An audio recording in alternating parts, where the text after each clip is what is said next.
I also believe that there's going to be more trainings offered by him remotely in the future.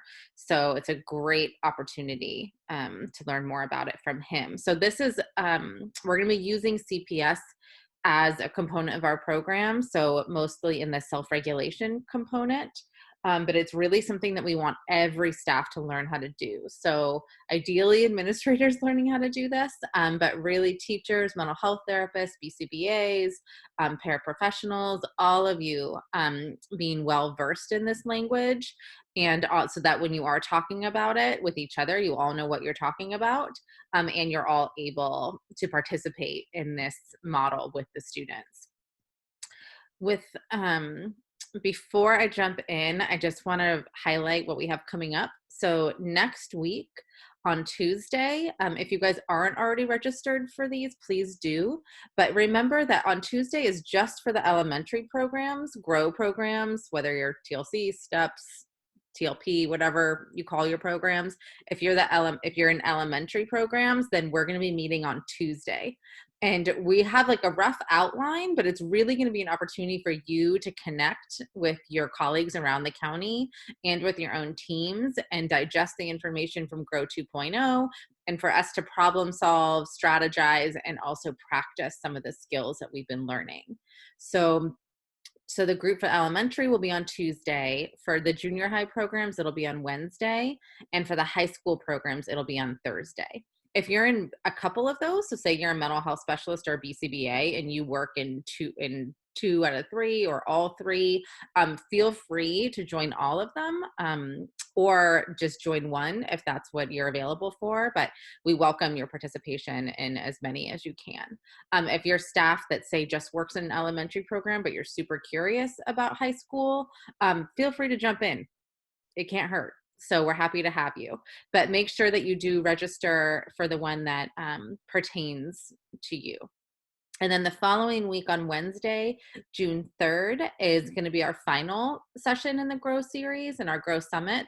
So that's when we're going to be reviewing what we've learned so far, GROW 2.0, highlighting the major changes and additions, and then discussing some next steps. Okay, so make sure you register for those if you're not registered already, and let's cross our fingers that the links work. And I'll work on problem solving that with Brian. So hopefully this won't be an issue moving forward.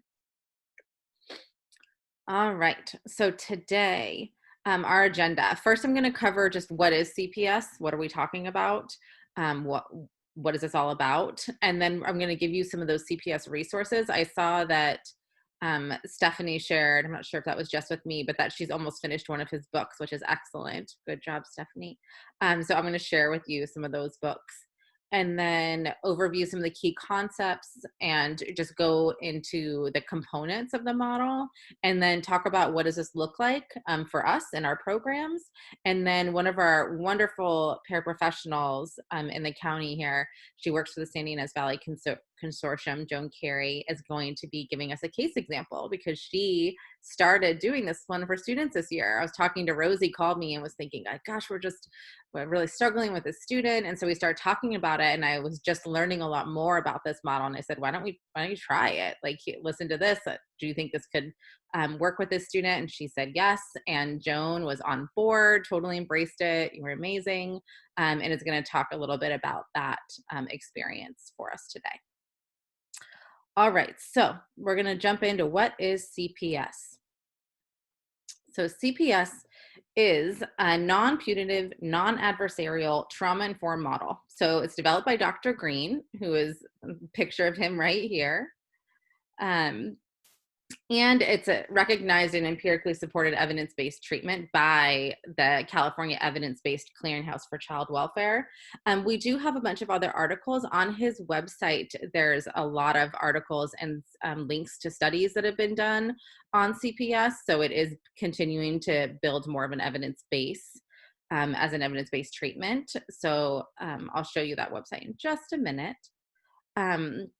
But CPS is really based on the premise, and this is stuff that Rosy and I've already been talking about, that challenging behavior occurs, and I'm going to read this verbatim because this is something that he repeats over and over and over again. When expectations being placed on a kid exceed the kid's capacity to respond adaptively. and that some kids are lacking the skills to handle certain demands and expectations. So what we've talked about in terms of, earlier we were discussing chronic stress, and that when, even if students don't come from a background with trauma, if they're in an environment where they're constantly having expectations on them that they can't meet, and so they're failing in that environment, that can result in trauma. And so Dr. Greene's viewpoint is that these students who have expectations placed on them and don't have the skill set in order to meet those expectations. So it's not that they're making choices, it's that we need to skill build, right? So we need to help identify what skills they're lacking and in what circumstances, and help build those skills. And this is a strategy to help us do so collaboratively with the student. So the goal is to help kids and caregivers and or us as educators solve those problems. As we're speaking about with G.R.O.W 2.0, really advocates for not utilizing rewards and punishment-based procedures as a means of behavior modification. That instead recommending this collaborative problem-solving model. So his quote, one of his quotes, so kids with trauma history don't need more punishment, and quite frankly, they don't need more stickers. I kind of like that quote too. They really need connection, right? And they really need collaboration. They really need to be seen and heard. And this model helps us to do that. So in the CPS model, the problem solving is collaborative and proactive. So we're really working on not just this is not a reactive strategies model. This is something that we do with the child. You know how we were talking about when you're in the survival state or the emotional state or the executive state of functioning. This is a model that we're using with students when they're in that executive functioning state. So when they are regulated and we're able to have a reciprocated conversation with them, this is when we're talking to them about it, not in the moment. So not where I'm going to be, and I'm going to tell you a little bit more about how we identify the problems that we'll be discussing with them. But once we've identified with those problems, then we discuss them when they're calm, collected, so that we're able to address this and collaborate with them before it happens again. So that therefore lending it to be very proactive in nature. So we're solving those problems before they happen, right? And then we're practicing those skills in the moment. So the goal is that we want to really foster this collaborative partnership between the adults and the kids, and help them solve the problems that are affecting their lives. And so really involving them in that conversation instead of us as the adults. We're always trying with very good intentions to figure out what's the antecedent, what is coming up for that student and what's potentially causing that, whether it be in the environment, whether it be a trauma response, whether it be something else that triggered them. And we're constantly looking and with best intentions trying to identify that. And sometimes and oftentimes, again, with the best intentions, we get that wrong. So this model really focuses on that collaborative piece with the students so that we can get their input as to what is getting in their way, and incorporate that in terms of helping us solve that problem. So children do well if they can. If they can't, we adults need to figure out what's getting in the way so we can help, right? And we do that with this. Alison, can I add something? Yes, of course. So I think as Alison goes through this, a lot of this is going to seem familiar because of kind of the direction that we've been going in the last number of years, but also it's fundamental to doing good work with kids. For my BCBA colleagues in the group, a lot of this is going to be seeming very familiar to like understanding functions of behavior. The reason that it was fortuitous that Alison landed on this last summer and brought this to the SELPA is that it really provides us with a structure how to do this, right? Because most of us are doing bits and pieces of this already with our kids. And so it's going to seem like, oh yeah, this totally makes sense. But this is an evidence-based, like we don't have to invent the wheel. He's got the forms, he's got the videos, he's got the training modules. And then this really is beyond what like most of our functional behavioral assessments or most of our understanding or programming to address replacement behaviors go. We always talk about how those replacement behaviors and a BIP are really just about a band-aid, and that we have to dig in deeper, but we really don't ever really dig in deeper. It's kind of, there are not a lot of those cases where if we're really honest with ourselves that we dig in deeper. This gives us the framework to be able to dig in deeper. Thank you, Rosy.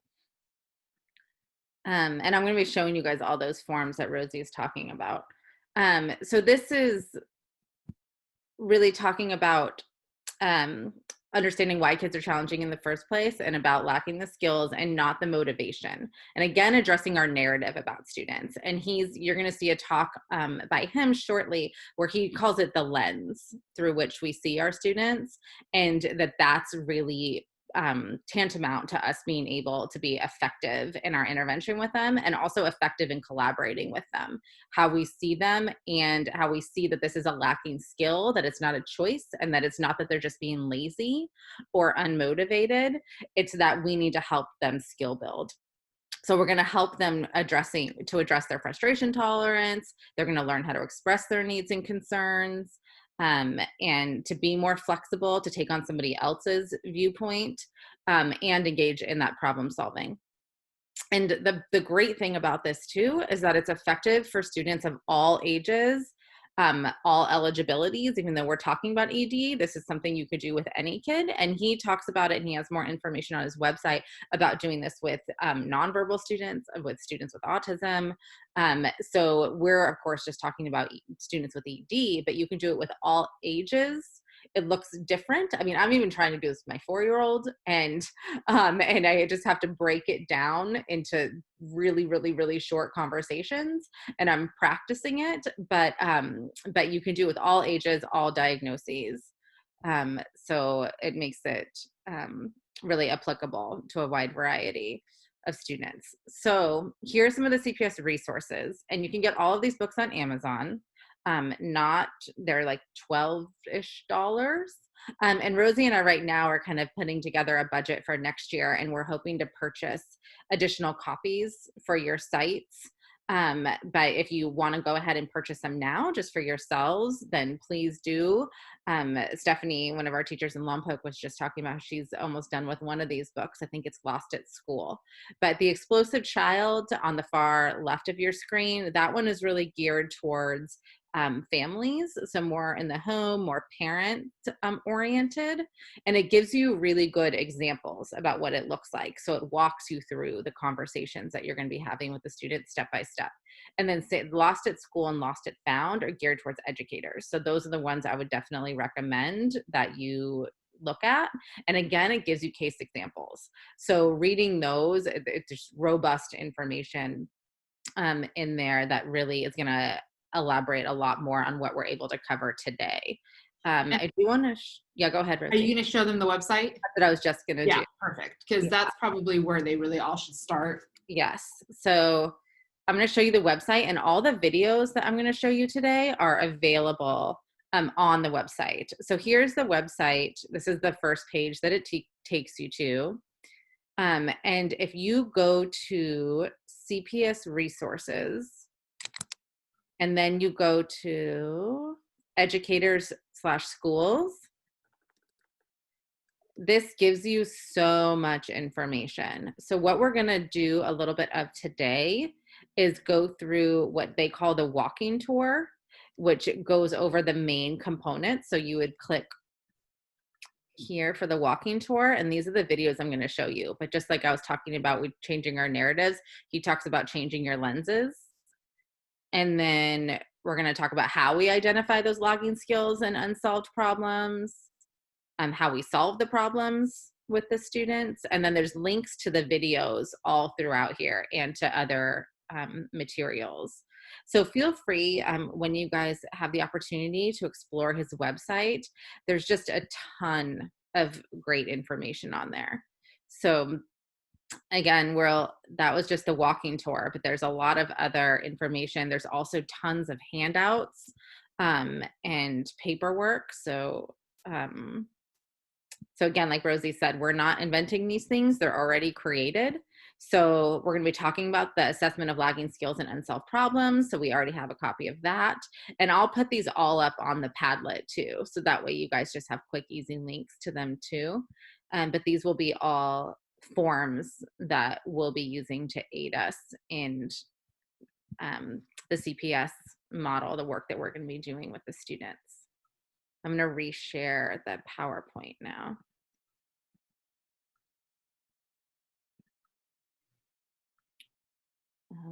Okay. So I'm going to stop talking for a little bit and I'm going to let Dr. Greene speak. And Dr. Greene was on faculty at Harvard for 20 plus years, I believe.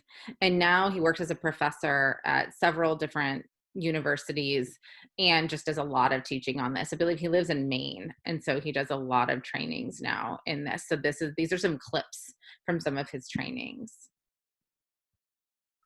So we're going to start with his premise of kids do well if they can.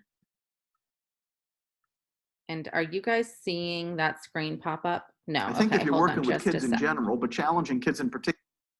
Let me share this screen. Okay. I think if you're working with kids in general, but challenging kids in particular, you need a philosophy. Who is this kid? What's he about? What's he up to?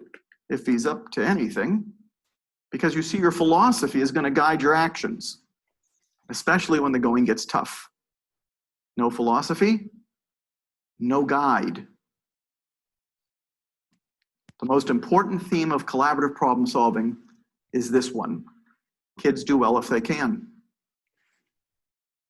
Now, nobody ever falls off their chair at the sight of kids do well if they can. It's only an earth-shattering philosophy.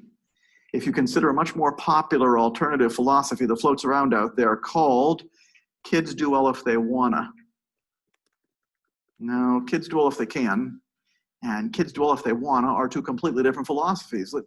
And they have completely different ramifications for what you're gonna do to or with this kid to make things better. Let's think about kids do well if they wanna for a second. If you've got a kids do well if they wanna mentality and you're working with a kid who's not doing well, then the reason you think he's not doing well by virtue of your philosophy is because he doesn't wanna. I've been thinking about kids do well if they wanna for a long time, and here's the conclusion I've come up with about kids do well if they wanna. It's wrong. Flat out, dead wrong. I ask myself, why would any kid not want to do well? Don't all of us do the best we can in the circumstances we find ourselves in? Well, the kids do well if they want a mentality has those questions covered with concepts like secondary gain, attention seeking, unmotivated, coercive, limit testing. We're going to have those babies put to bed by around 11 a.m. this morning. When you really think about them, they don't make much sense. When you really put them to the test, they don't make a great deal of sense. But let's say they do make sense. Even if kids do well if they wanna is right, and now you know I think it's wrong, it's narrow. Because you see, it greatly narrows the role that you can play in the life of a kid who's not doing well. Because if you think a kid isn't doing well because he doesn't wanna, I can only think of one thing for you to do, only one role for you to play in the life of this kid: make him wanna. And we have the technology for making kids wanna. How do you make a kid wanna? You reward the behaviors you like and you punish the behaviors you don't. You give him the incentive to do well based on the belief that he didn't have the incentive to do well in the first place, and you are now in the business of making kids wanna. I sure do hope you're right about why he's not doing well, because if you're wrong, and you're busy making a kid wanna, and he already does wanna, you run the risk of making things worse, or at the very least, not being as helpful as you might have wanted to be. I'm a kids do well if they can guy. I think if this kid could do well, he would do well. Something must be getting in his way. Your role just changed. Your role just changed. You've just flipped from thinking a kid isn't doing well because he doesn't wanna, and therefore thinking that your role in the life of this kid is to make him wanna, to something a lot harder, and in my experience, a lot more productive. You've just shifted to kids do well if they can, and what's your main role now? Figure out what's getting in his way. Then you can help him. You can't help him if you don't know what's getting in his way. Biggest favor you can do a challenging kid is to finally, at long last, be the person who figures out what's getting in his way. Because you see, if he's still challenging, it's a pretty surefire bet. Nobody's figured it out yet. The key theme of collaborative problem solving, the key philosophy, if you remember nothing else from everything I say, I hope remember that if this kid could do well, he would do well, because kids do well if they can.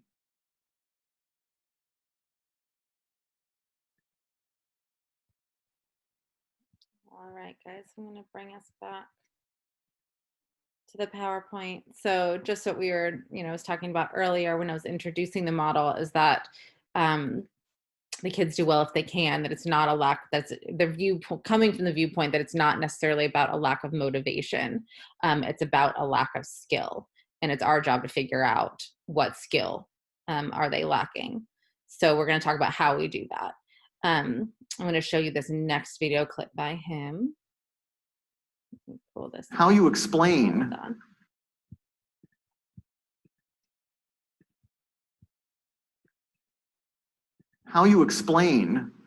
why a child is doing poorly leads you directly to what you're going to do about it.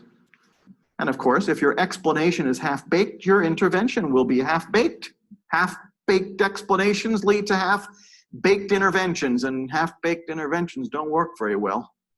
But it's a very familiar scenario. We adults in our good intentions often jump straight into fixing the problem, the one we really don't know very much about yet, before we really know very much about it. And those interventions are doomed. What I'm always telling people is pull back on the reins. Figure out what you've got sitting in front of you first, then you have a much better chance of fixing it. You have virtually no chance of fixing it if you don't know what it is that you're trying to fix. I'd like us to review, just long enough for me to talk you out of it, the conventional wisdom explanation for why challenging kids are challenging. We're not going to be spending a whole lot of time on this today. We're going to be spending time on the alternative explanation today, but just for a few minutes, let's talk about the conventional wisdom about how challenging kids come to be challenging. According to the conventional wisdom, kids become challenging because of passive, permissive, inconsistent, non-contingent parenting, through which the kid learned that challenging behavior is an effective means of getting something, for example, attention, or escaping or avoiding something, for example, homework or some other tedious task or something difficult or something uncomfortable or something unpleasant. Key word, learned. And according to the conventional wisdom, who did the kid learn it from? Well, they're up there, his passive, permissive, inconsistent, non-contingent parents. Where did they go wrong? According to the conventional wisdom, at around age 2, all children exhibit what are called rudimentary coercive behaviors. Whining, crying. Well, you don't lose me on the whining and crying part. My kids, when they were 2, they whined and they cried. Truth is, they're 8 and 11 now. Sometimes they still do. Apparently, whining and crying is developmentally normative at various points across the lifespan. So you don't lose me on the fact that 2-year-olds whine and cry. Where do you lose me? When you start referring to those behaviors as rudimentary coercive behaviors? Really? You mean the whining and crying that was developmentally normative at 12 to 18 months has now just 6 to 12 short months of development become the rudimentary coercive behavior of the 24-month-old? Really? Looking at what we're making of kids practically from the get-go. Well, according to the theory, parents are consistent, contingent, do a good job of teaching the child who's boss, those rudimentary coercive behaviors should fade away. On the other hand, if they are passive, permissive, inconsistent, non-contingent parents, those rudimentary coercive behaviors will not only not fade away, they'll get worse. That's the theory. That, as you now know, is my training. When did I start to question my training? Oh, about 17 years ago. Now, I've had my degree for about 20 years now. Started questioning my training about 17 years ago. What did I do for those first 3 years? I assumed I was giving incredible advice and people just weren't following it very well. After 3 years of doing that, it suddenly dawned on me, maybe I'm not giving such incredible advice. So I started doing something I hadn't been doing a whole lot of up until then. I started listening to many of the parents and teachers with whom I was working. And what was one of the things many of the parents were telling me that really got my head turned around once I started listening to it? They were telling me that they had their children in their homes who were well behaved. Now, the first few times I heard that, I remember thinking to myself, how'd they do that? If they're passive, permissive, inconsistent, non-contingent parents, how did it come to pass that they have well-behaved kids in their home? I started listening more closely. Many of the parents and teachers with whom I was working were telling me that the traditional, we'll put this in quotes, good discipline, that, we'll put this in quotes too, worked for their well-behaved kids, simply wasn't working for this one. And no matter how high they ratcheted it up, in many instances, it actually seemed to be making the kid worse. Got me thinking.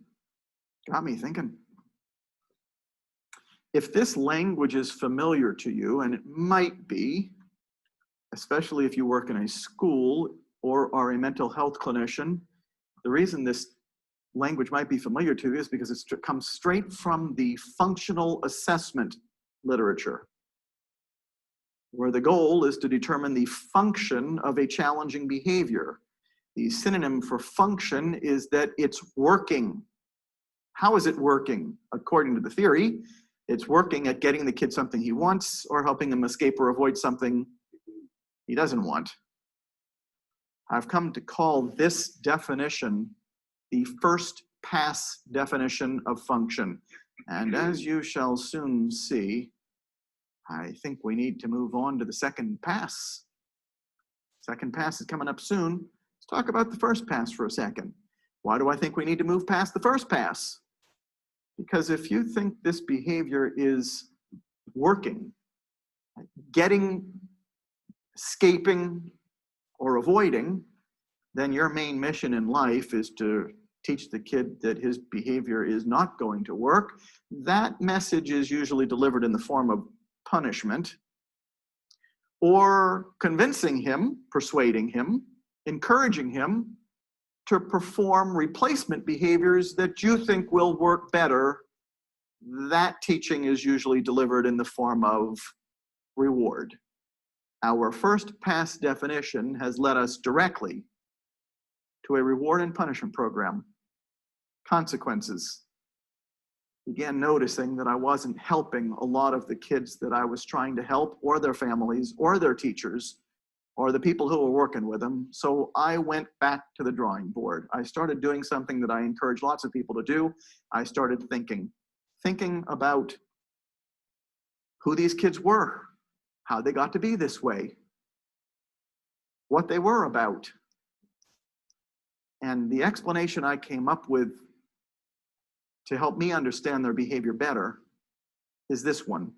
The child is delayed in the development of crucial cognitive skills, and the umbrella skills here are flexibility, adaptability, frustration tolerance, problem solving. There are a whole lot of other skills, but those are your umbrella skills, or has difficulty applying these skills when they are most needed. Keywords here: delayed, development, skills. What kind of skills? Thinking skills, cognitive skills.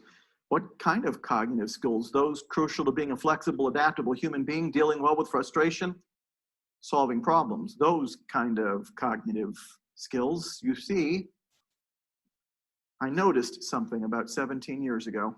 I noticed challenging kids aren't challenging every second of every waking hour. They're challenging sometimes, under some conditions, in some situations, under certain circumstances. I started noticing What are those situations, conditions, circumstances when there are demands being placed upon them for flexibility, adaptability, frustration tolerance, problem solving? I challenge you to think of any challenging episode that you can remember that occurred outside the context of demands for flexibility, adaptability, frustration tolerance, problem solving. And most folks have a great deal of difficulty coming up with anything. That's because that's when challenging behaviors occur. Stands to reason, if the only times challenging kids look challenging is when there are demands for flexibility, adaptability, frustration tolerance, problem solving, logic tells me it must be because these kids are lacking those skills. You see, this is a skills deficit orientation, not a motivation deficit orientation, and that is exactly right. You do something completely different when you think a kid is lacking skills than you do when you think a kid is lacking motivation. Those are two completely different looking interventions. What do you do when you think a kid is lacking motivation? You give him the incentive to do well because you thought he didn't have the incentive to do well in the first place. But what do you do when you think a kid is lacking skills? You teach skills.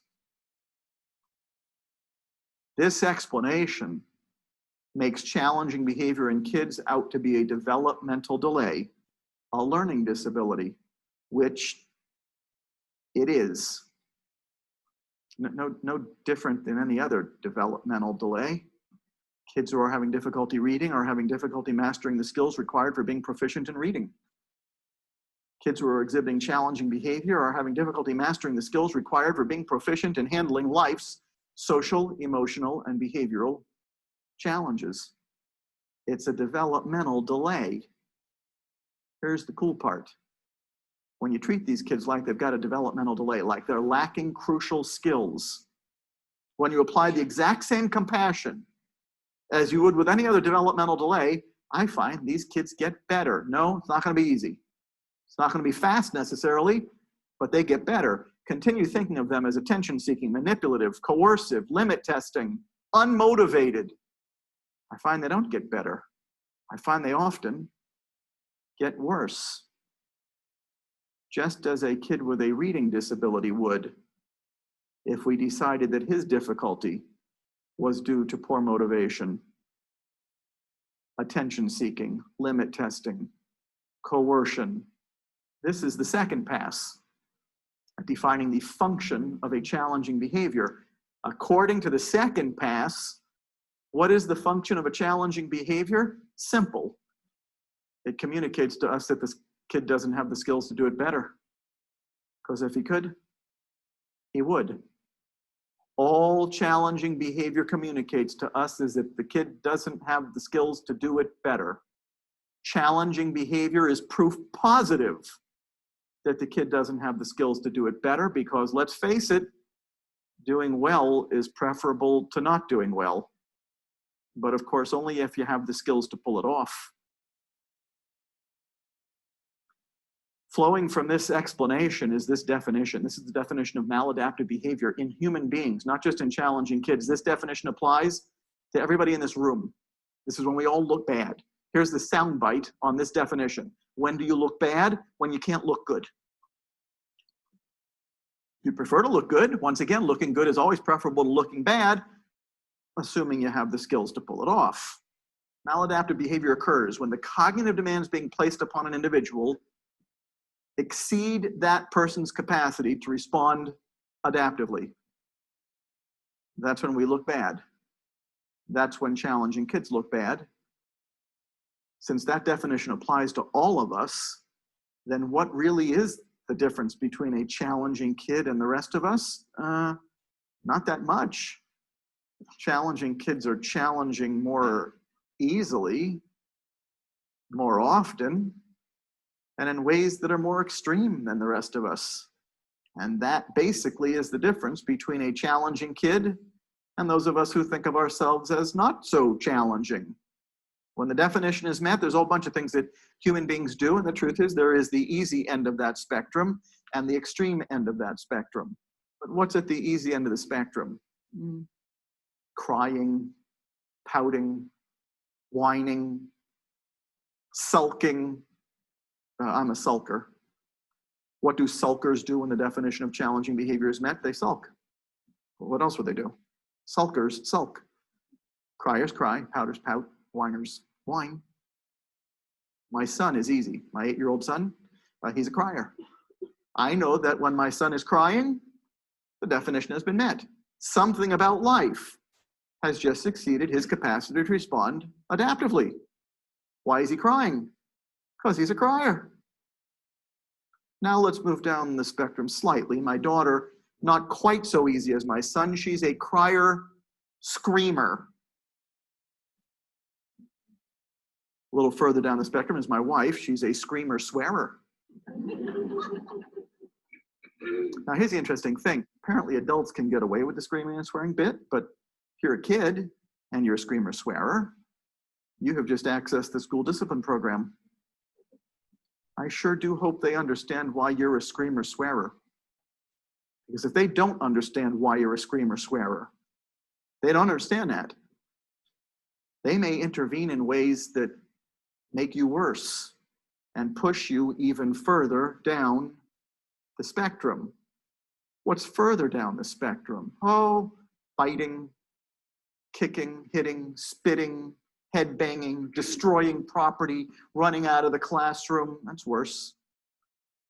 Further still, behaviors that are injurious to oneself or others, cutting, self-induced vomiting, that can be fatal. Drinking to excess, drugging to excess. Further still, ending one's own life, ending someone else's life. Here's the amazing thing. They're all on the same spectrum.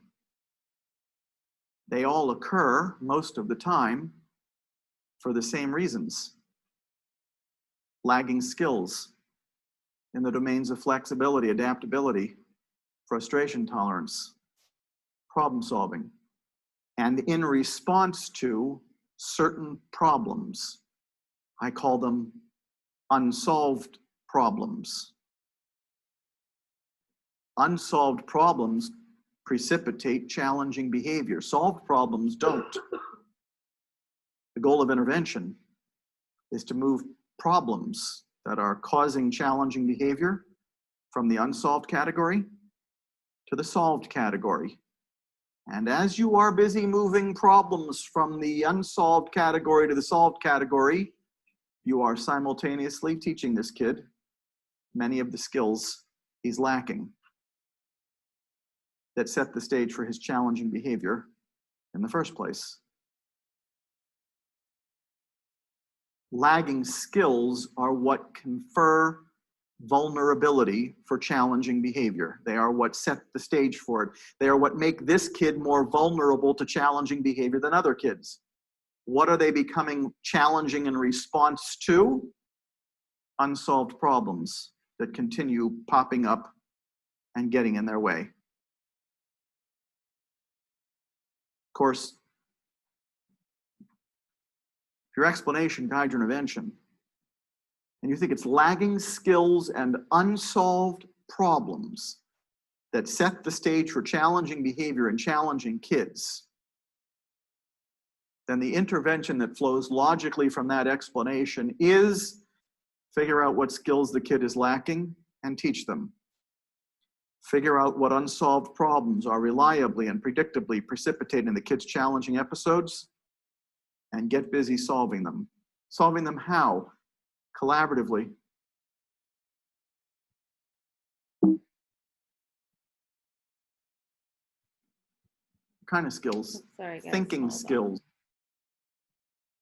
Bring back up our PowerPoint. So I know that these, these videos by Dr. Greene are, a lot. They're long, but he does such a good job of explaining this. And this is a lot of similar stuff that Rosy and I have been talking about in the G.R.O.W Summit, is really that our narratives guide our interventions with our students. So this is really in line with everything that we're doing with G.R.O.W. And Rosy, did you want to elaborate on that before I go on to the next video? No, I think he's saying it super clear, and it's just good for everyone here to hear it directly from him. And just reinforces what we've been pushing out from last year to this year. Yeah, exactly. So I'm going to show you guys a few more of these clips by him where he's building on, and then we're going to go into the more in depth into the model. So let me bring up this next one. The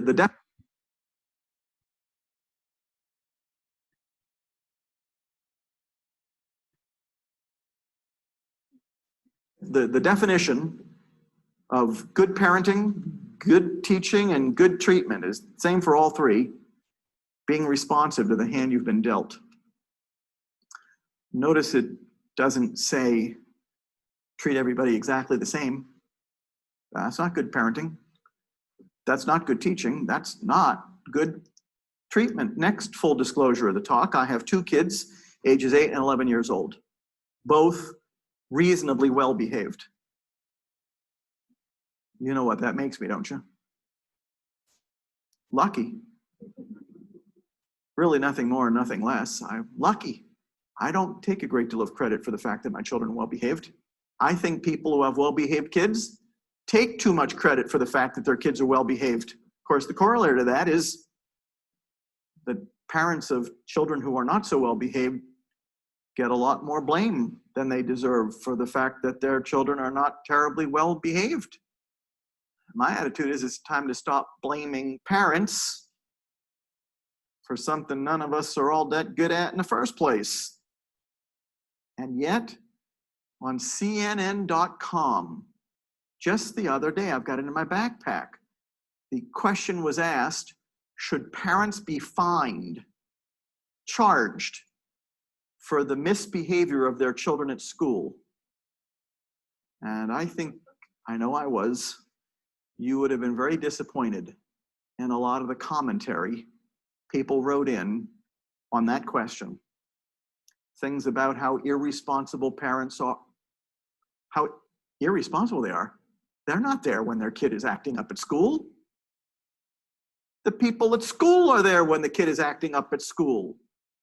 And of course, since it takes two to tango, why are we so busy blaming not only the kid, but also his parents for the things he's doing when he's with other adults? Fine them? My bet is that they're paying a pretty big price at home already. Why would we fine them?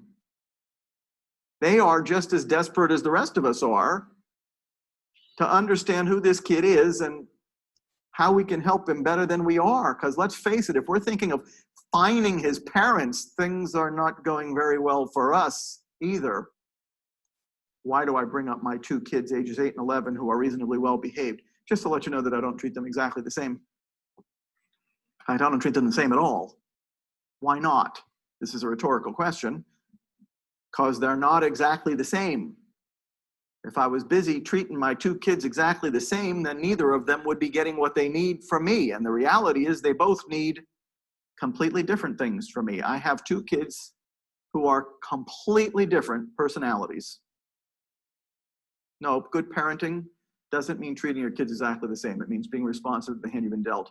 So does good treatment. If I needed help from a mental health professional and I walked into the mental health professional's office for the first time and the mental health professional looked at me and said, don't talk. You don't need to say a word. I give everybody the exact same treatment, irrespective of what they need from me. Good treatment? No. Good treatment means being responsive to the hand you've been dealt. Good teaching. Good teaching doesn't mean treating every kid exactly the same. Good teaching means figuring out what every kid in the classroom needs from you and making sure that they get it. Good teaching means making sure everybody gets what they need. Now I can't think of any place that is harder than in a school classroom. Harder primarily because there's a bunch of other kids in there, all of whom also have needs. In fact, being responsive in a school classroom means two things: being responsive to the needs of individuals while simultaneously being responsive to the needs of the larger group. That is very hard to do. And because it is very hard to do, sometimes it doesn't go well. And when it doesn't go well, people in classrooms often say to themselves, well, if I can't do both well, I'm going to do one well. The research literature tells us that mental health clinicians are much more oriented toward individual outcomes, and that classroom teachers are much more oriented toward group outcomes. So when doing both well doesn't go well, it's understandable that classroom teachers often pick the group and sacrifice the kid. A whole lot of kids are being sacrificed, lost at school, we could say, because their challenging behavior is not well understood, and because interventions are being applied that often make them look worse, not better, often make them look more like they don't belong in the group rather than that they do. When in fact, being responsive to the needs of individuals and being responsive to the entire group is, in my opinion, those are inextricably linked with each other. I can't separate the two. The things you do to enhance your group helps you work with individuals. The things you do to help individuals enhances your group. I can't separate the two, while acknowledging doing both simultaneously is hard.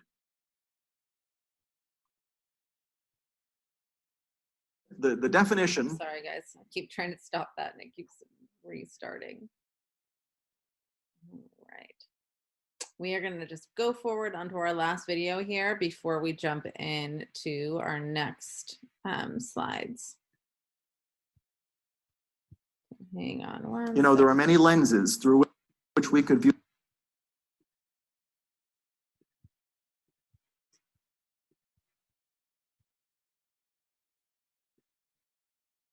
You know, there are many lenses through which we could view challenging behavior. We could view challenging behavior through the lens of a diagnosis.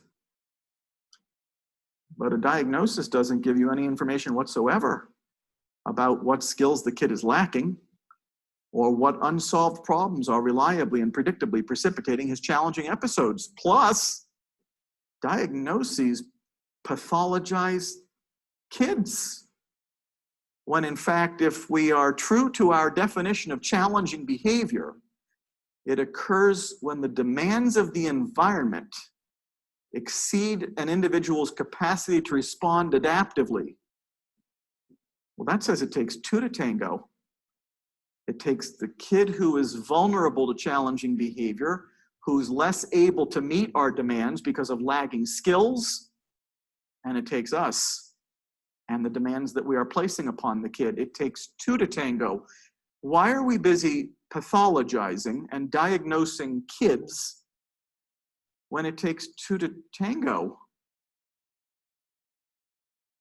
So I don't view challenging behavior through the prism of diagnoses. Diagnoses don't give me any of the information I'm looking for. What information am I looking for? Lagging skills, unsolved problems. Lagging skills and unsolved problems are the filter through which I screen important information that I'm getting about a kid. You know, whenever you start working with a challenging kid, whether he's in your household or in your school or in your inpatient unit or in your clinic or somewhere, there's always a lot of information that comes along with him. And a lot of that information can be extremely overwhelming. So you're going to need a filter. My filter, lagging skills, unsolved problems, things I can actually do something about. So often we spend our time thinking about and talking about things about which we can do nothing. And I'd rather spend my time thinking about things about which I can do something. What can I do something about? Lagging skills, unsolved problems. I could teach the lagging skills and I could help the kid solve the unsolved problems. And you know, if I do that, he's going to look a lot better. So a whole bunch of things I could hear about him that I could do absolutely nothing about. Those I might be willing to hear about, but I don't want to talk about them for long because I can't do anything about them. So I don't view kids through the prism of diagnoses anymore. We could view the kid through the lenses of inept parenting, passive, permissive, inconsistent, non-contingent parenting, but I don't, not anymore. This is not an issue of poor parenting. This is not an issue of poor discipline. We could view challenging behavior through the prism of the gene pool. I hear this stuff being said about these kids all the time. You know, his daddy was the same way. All right, his brother. You met his mother? She's a piece of work.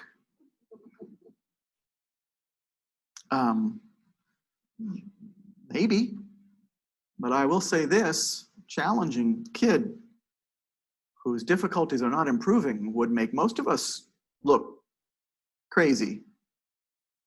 So I don't judge people if they look crazy and they have a challenging kid. That's a chicken and egg issue. Plus, I can't do anything about the gene pool, so I'd rather not talk about it. No, I view challenging behavior through the prism of lagging skills and unsolved problems. When I'm hearing about or observing a kid behaving in a challenging manner, what I'm seeing, what I'm trying to figure out, what skills is this kid lacking? What unsolved problem just set him off? And then I get to work. But the debate rages, is this poor motivation or is he lacking skills? Is it can't or won't? I think that's an easy one. Let me tell you why. There's 4 possible outcomes if you combine the different possibilities. Motivated, yes or no. Skills, yes or no. Here's your 4 possible outcomes. Let's take the easy ones. Skills, yes. Motivated, yes. You've got all the ingredients you need. I would expect an adaptive outcome. Skills, no. Motivation, no. You have none of the ingredients you need. I would expect a maladaptive outcome. And by the way, I've only seen skills, no, motivated, no in the kids I work with in prison. It's the only place I've ever seen skills, no, motivated, no. And they don't stay motivated, no, for long, but I'm not there yet. Now what I think I see most often. Skills, no. Motivated, yes. Yes, that's right. I'm a kids do all if they can guy. I think he's motivated already. What do a lot of folks out there think they see most often? Skills, yes. Motivated, no. Well, now that's going to lead you straight to interventions aimed at motivating kids. But whenever I'm like in a school or in an inpatient unit, sometimes they'll say to me, I know you say that those skills, yes, motivated, no, kids don't exist, but we got one right here. And I'll say, really? Can I meet him? Better yet, let's talk about him for a few minutes first. And then what I do is I have people pull out this form that I use. It's an instrument that I used called the Assessment of Lagging Skills and Unsolved Problems. It's a list of the lagging skills that frequently are found in challenging kids. And I say, can we just let's take a few minutes and go down this list and see if this kid is lacking any skills. And usually the kid lights up the tree. In other words, he wasn't skills, yes. He was skills, no. And the reality is, once you take a skills, no, motivated, no kid and start treating him like he's lacking skills, he's not motivated, no, for long. He becomes motivated, yes, because the adults have finally figured it out. How do you create a motivated, no kid? Treat a kid who's really skills, no, as if he's motivated, no. Apply interventions, reward and punishment programs that do not teach lacking skills and that do not help us solve problems. And you'll take him, do that over time, enough time, and you'll turn a motivated yes kid into a motivated no kid over time. Challenging kids are skills no, motivated yes. They don't need extrinsic motivation from us. They need us to figure out what's getting in their way, and they need us to get to work on it. You know, there are many lenses.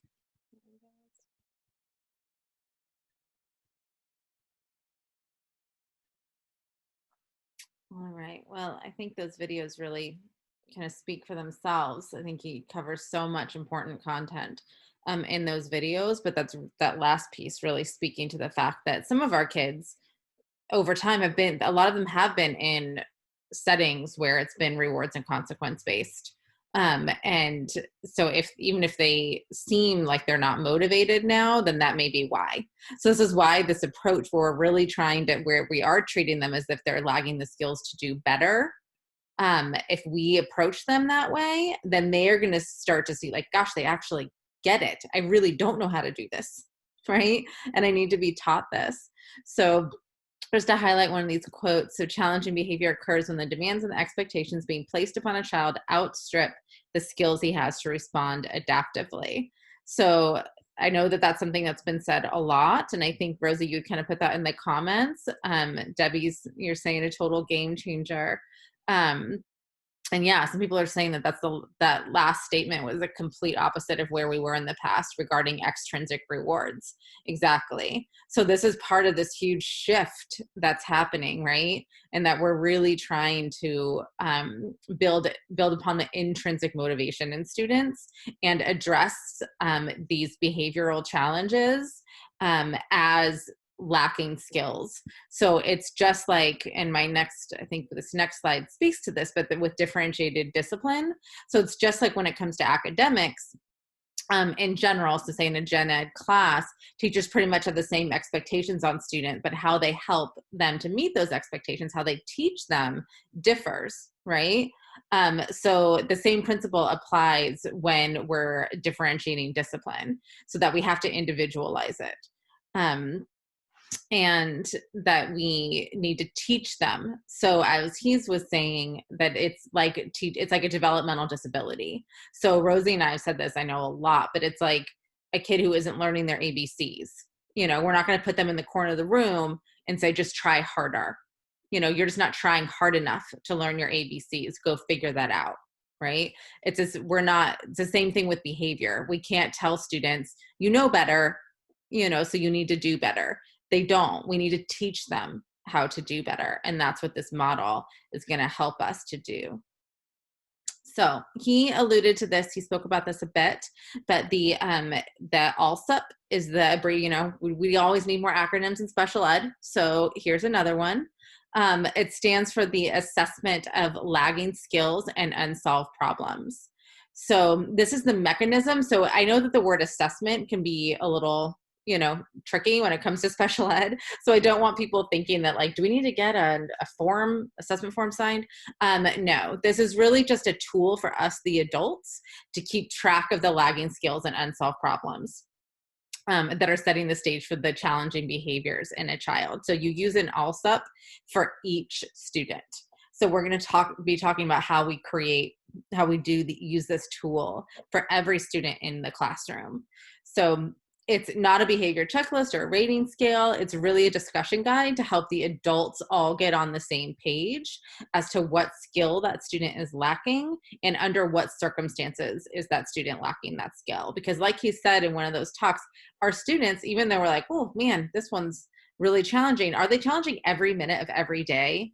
Usually not, right? Like we do have times, a lot of times actually, where our students are very pleasant and we can interact and have good interactions with them. They can have positive interactions with their peers. They can go play, right? So we're really working with this guide on the exact specific circumstances in which that student is having difficulty meeting an expectation. So in the development of this ALSUP, we're going to get very specific with that. So it helps the adults focus on the students' lagging skills and unsolved problems rather than on the behaviors that are causing them. So in the way that you word the unsolved problems, we're not really talking about that tip of the iceberg, the behavior that we see. We're talking about what's underneath that, right? And then the circumstances in which that student is demonstrating that lagging skill. And it helps us, the adults, achieve a consensus on the students' lagging skills and unsolved problems. So again, leading to kind of a coherent treatment plan so that we're all on the same page. Oops. So this is what it looks like, the assessment of lagging skills and unsolved problems. And all of these forms are available for free on the Lives in the Balance website.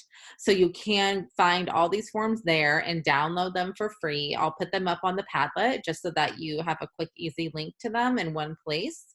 But you'll see that there's a little bit of instructions at the top.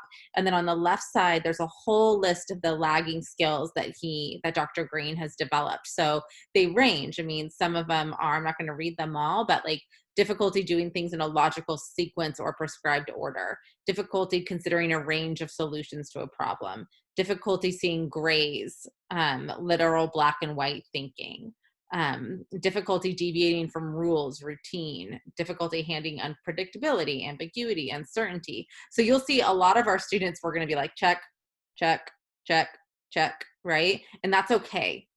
That's all right. And our students are with us for a reason, right? We're the last stop in the special ed continuum of services here in our county and our G.R.O.W classrooms. So of course our students are going to be coming to us with a lot of need and a lot of lagging skills at this point.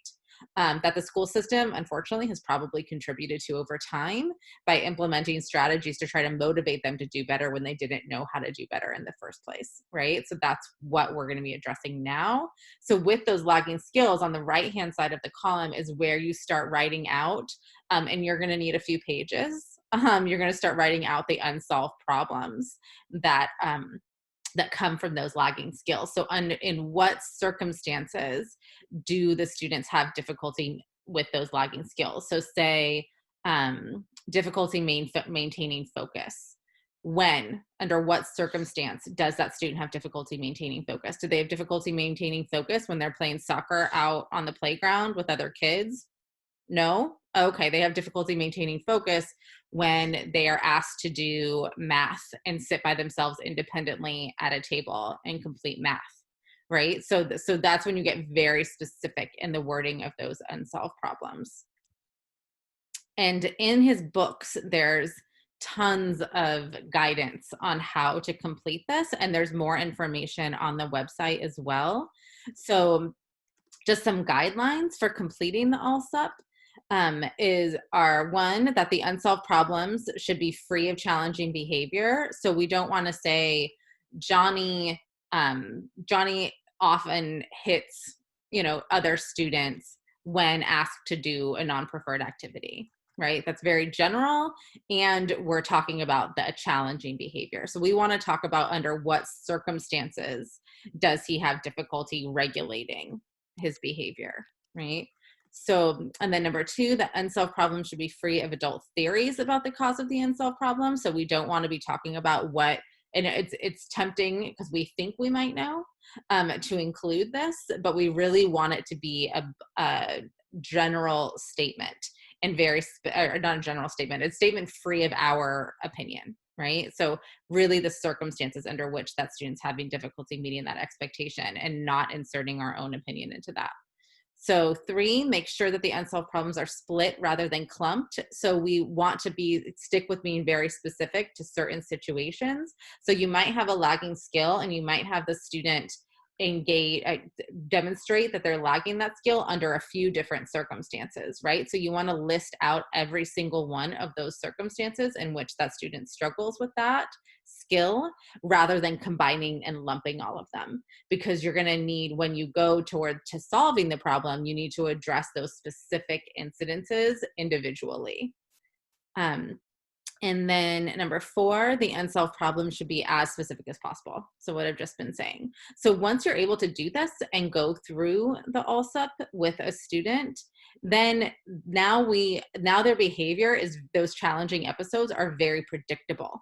So now we're able to identify, we know when that student's going to be struggling, right? And so now we can start to address it proactively. So now we can start to chip away and have these collaborative, which we're going to learn more about how to do this, these collaborative conversations with the students about the circumstances under which they're exhibiting those challenging behaviors. Alison, can I say a few things? Yes. So one thing is, with these forms that are online, we are going to be putting together not new bins. Good God, I'm not going to go to Walmart and buy like 20 more of those giant bins, but updated materials for your kit. And we will include copies of this. But I think I'm getting some messages of folks saying that, and I want to emphasize that what Dr. Greene is sharing is not counter what we typically the tools that we have already in our repertoire. What he's adding is that the reliance on using reinforcement and consequences is not the be all end all. And I think that if we are really honest, we know that that's not the truth. The field and science of behavior analysis brings so much to the table, but our kids, we oftentimes hit roadblocks where I will hear from team members and parents that we can't find a reinforcer motivating enough, right? And that has nothing to do with like, not having the perfect behavior contract or self-management. It just has to do that when you as a human being are struggling and you're failing over and over and over, it doesn't matter what that external reinforcer is. It's just going to be another opportunity for you to fail and internally get that mindset of, it doesn't matter how much I try or how much people try to, reinforce me and shape me in that direction. I'm just going to mess up. So this is just digging beyond that. It doesn't mean that through this collaborative and proactive problem solving process that we won't identify that for some kids, they're going to say, hey, I want to work for that El Rancho Friday gift card. Like the kiddo that Joan is going to talk about later on, he loves external reinforcers, loves them. And so we're not saying, and neither is Dr. Greene, that you can't utilize this, that you can't utilize contracts or self-management systems. What he's saying is it has to be a collaborative process with the student, and that really the shaping procedures, the reinforcement that we're using is to reinforce and shape up that underlying skill that we're trying to build up, right? And so, and this is why, like, for those of us who write BIPs for a living, we're always writing BIPs, and and if you go and pull all of them out of their cumes, there is a thread that goes along them, and it's usually about inability to tolerate delays, or inability to be able to be flexible, inability to be able to like think through and use executive functioning skills. And those are underlying skills that most students who end up in our program, whether they're a capital T trauma kid or a lowercase just chronic stress, neurobiologically just infused kid, aren't developing on their own. That's why for me, I think the most important thing that I have learned from him is really equating kids who have behavioral disorders or conditions as a developmental delay, just like anything else. When he said that, the first time I said that, I'm like, oh my gosh, I've really known that all in my head, right? But I don't know that I've really lived that. So anyway, that was just me. Yeah, thanks, Rosy. No, I appreciate that. And I'm glad you pointed that out because, we have talked about, the external, if we're doing self-management systems or behavior contracts. And like you just said, that doesn't mean we're not going to do them at all. It means that that through a discussion with students, if we find that that's rewarding for them and that's something they want to work towards and that's going to help them to practice the skills that we're trying to teach them, fantastic. But some students, because I've had discussion with students last year about this, and there was 2 students, and one student said, well, just in one of the conversations I had, one student said, do not like dangle a carrot in front of me. Like, I just find that really insulting. I don't like that. If I want to do something, I'll do it. And then the other student was like, I really like it. Like, I really like it when they offer me stuff, and it helps me to stay focused and to work towards something. So we're all different. Right? Like, so that's why through this problem solving, we're going to find out what works for some students may not work for others. So if they want to work for an external reinforcer, fantastic. That's fine. So this is just another form, and I'm going to kind of start going through a little faster, guys. Unfortunately, you're going to have this PowerPoint available to you. I just want to make sure that we get through the videos by Dr. Greene and that we also save to have the time for Joan to share about her case example. So this is one of the forms that is free and that we'll provide for you as well. But here's where you can kind of get organized in terms of deciding like what are those unsolved problems that we're really going to start working on with the students.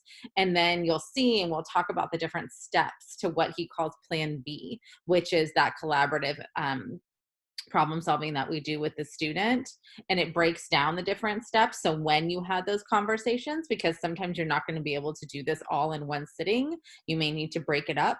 So it helps you keep track of that, and it helps the teams to all stay on the same page. So here are, Dr. Greene talks about plan A, plan B, and plan C. So there's 3 options for solving problems. So plan A, which he'll talk about in this clip, is solving the problem by imposing your will. And he'll tell us how well he thinks that works out. Plan B is solving the problem collaboratively with the student rather than unilaterally. That is a hard word for me. Plan C, setting aside the unsolved problem, at least temporarily. So you'll see that, we talked about with the ALSUP, how we're going to have a lot of unsolved problems there. And that doesn't mean we're going to be like, oh man, we have got to start solving these problems, all of them right now. Absolutely not possible, right? So we're going to have to prioritize. And that's what plan C is about prioritizing. So I'm going to go ahead and show you guys this clip where he talks about the 3 different options for solving problems. So give me a sec while I pull that. If you are responding to a problem or unmet expectation in a kid. Goodness. He is eager to talk. One sec.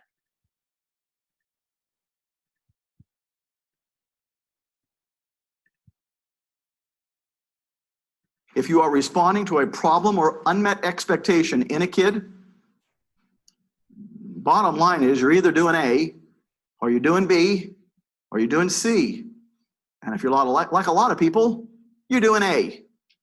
A is when you impose your will. Now, very popular, the runaway bestseller option. It's where adults usually go when a kid isn't meeting their expectations.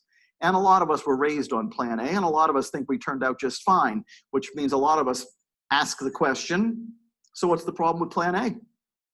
What's the problem with plan A as a way to get the kid to do something you want? Well, now I'm going to divide the world for you. Challenging kids, not so challenging kids. What's the downside to plan A and challenging kids? Plan A causes challenging behavior in challenging kids. Plan A causes challenging behavior in challenging kids. Why? What just happened? You just threw plan A at a kid who doesn't have a plan A brain. Why doesn't he have a plan A brain? Having will imposed upon you, something most of us aren't all that keen on, requires skills to handle well. Many of them listed on the ALSUP. In other words, skills challenging kids don't have. If you throw plan A at a kid who doesn't have the skills to handle plan A well, the definition of maladaptive behavior has just been met, and you have just greatly heightened the likelihood of this kid doing something on the spectrum of behaviors that people exhibit when they don't have the skills to do better. It's very reliable, in fact. Rewind the tape. On the vast majority of challenging episodes in challenging kids, and what will you find? An adult using plan A. Plan A causes, I thought we were trying to reduce challenging behavior. Plan A causes challenging behavior in challenging kids. That's a big downside. What's the downside to plan A in a regular old kid? Whatever that means. Well, now I'm going to get philosophical with you. Plan A in a regular old kids have the skills to handle plan A well. They're not that keen on it, but they've got the skills to deal. The downside is that if you're busy using a lot of plan A, even with a regular old kid, you're busy teaching the kid that might makes right. And I think might makes right is the wrong turn human beings took a long time ago. Right doesn't make right. So if might doesn't make right, why are we adults so busy teaching kids that it does? It's convenient. Plan A feels convenient. In a regular old kid, plan A can make something happen quickly. What's the price? Perpetual lessons on the might makes right principle. Plan B, as you can now tell, I spend most of my waking hours helping adults do less plan A and more plan B. Plan B is when you're doing the name of the model, collaborative problem solving. We're going to talk about that extensively this afternoon, so I'm going to skip it for now. Plan C is when you drop the expectation completely, at least for now. Now, many people hear Plan C, drop the expectation completely, at least for now, and they think, oh, he means giving in. He does not mean giving in. Giving in is when you start with Plan A and end up using Plan C because the kid made your life miserable. That's giving in. But when you start with C, you've got a completely different mentality. Here's your mentality. You know, I know this kid. I know what skills he's lacking. I know what unsolved problems are reliably and predictably precipitating his challenging episodes. I know what my priorities are because I know I can't work on everything all at once. This thing that's still a problem is something I've decided not to work on right now. I won't even bring it up. That's Plan C. That's not giving in. That's prioritizing because you can't fix everything at once. So just as an example, what might I use Plan C for? And some of the very volatile kids that I work with, teeth brushing might end up with Plan C. And many people have a great deal of difficulty thinking that the kid's teeth are going to be dirty. But if my options are as follows, I can push hard on teeth brushing now. Let's say this is my outpatient practice. I can push hard on teeth brushing, cause such a mess that I have to admit the kid to an inpatient unit about a half hour from now, or go with dirty teeth now, fry my bigger fish, solve my bigger problems, and then get back to teeth brushing once my big fish are fried. Well, that's the option I always pick because I really don't want to admit the kid to an inpatient unit over teeth brushing. Teeth brushing will go in C. I will clear some smoke, stabilize the situation, work on some of the bigger fish that I need to fry, and get back to teeth brushing when the kid and the system, whether it's his family system or his school system, are able. Homework sometimes finds its way into Plan C.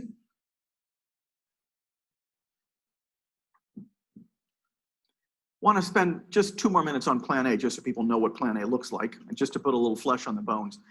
Plan A, once again, is when you impose your will. Now, Plan A is such familiar territory to so many adults, so instinctive for so many adults, that they don't even know they're doing Plan A when they're doing Plan A. So let me give you an example of Plan A. Kids, it's time to brush your teeth. That's not Plan A. Many people think just because they have an expectation and they announce it means that they're doing Plan A. No, your expectation is your expectation. How you handle unmet expectations is A, B, or C. If your expectations are being met, you don't need a plan. They're being met. Your 3 options, A, B, C, are for unmet expectations. Kids, it's time to brush your teeth. I'm not brushing my teeth. Now you have an unmet expectation. Now you have 3 options, A, B, C. Let's say you choose A. What comes out of your mouth? Something along the lines of, but you must. Plan A is when you say something along the lines of, no, or you must, or you can't. And just for the sake of clarity, you are most assuredly doing Plan A if you say 1, 2, 3. I call that countdown to meltdown.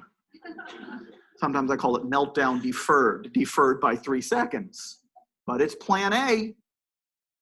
Count me out on Plan A. Count me out. What about Plan C?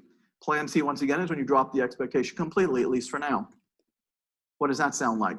Kids, it's time to brush your teeth. Once again, you've done no plan yet because you don't know if this is a met or unmet expectation yet. I'm not brushing my teeth. Now it's an unmet expectation. You have 3 options, A, B, C. Let's say you choose C. What comes out of your mouth next? Okay. That's C. What have you just done? What have you just accomplished? You've reduced the likelihood of challenging behavior. Because you see, if you don't have the expectation, if you remove it, then the kid's not going to get upset about it. Now, I was actually modeling for you emergency C. But if you've prioritized already, and you've already decided that teeth brushing is not an expectation you plan to pursue at this moment, then you wouldn't even say, kids, it's time to brush your teeth. You wouldn't say it in the first place. It's been removed, at least for now. Plan B. Plan B, as you now know, is when you're doing the name of the approach, collaborative problem solving. So Why are you doing plan B? Just to be crystal clear about this, because this kid has proven to us beyond a shadow of a doubt that he needs a tour guide, somebody to serve as his tour guide for navigating problems and regulating emotions. Now, many people see tour guide and they think, wait a second, he's going to need a tour guide for the rest of his life? No, I've never seen that happen. Truth is, the minute he gets good at the skills you've been trying to teach, the minute the pile of unsolved problems that has been causing challenging behavior for Lord knows how long, once it's shrunk, you're fired. Who fired you? He did. Why'd he fire you? Because kids do well if they can. And once this kid has the skills and once he knows how to solve the problems, you're fired. Have you ever heard anybody say, we're not going to give a kid reading help now because he might need reading help for the rest of his life? No, the reason you're giving the kid reading help now is so he won't need reading help for the rest of his life. Why do we apply such a completely different mentality to kids with social, emotional, and behavioral challenges? I can only think of one reason. We didn't realize that it too was a developmental delay. Now that we know that, we are freed up to treat challenging behavior in the same way that we treat other developmental delays. The minute I start talking about the plans, misconceptions spring to life. So I want to get rid of a few of them before we keep going.